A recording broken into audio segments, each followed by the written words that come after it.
হর মহাদেব।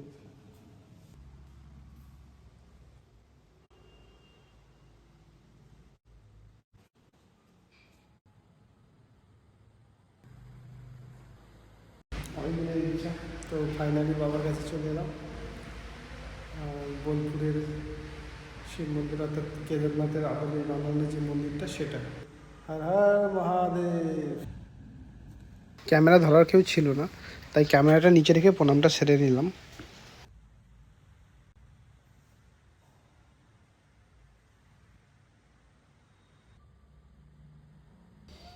এই মন্দিরে কে কে এসেছেন কমেন্টে বলবেন, আর যাদের আসার ইচ্ছা আছে যদি অ্যাড্রেস প্রয়োজন হয় তাহলে আমাকে কমেন্টে বলুন, আমি দিয়ে দিচ্ছি।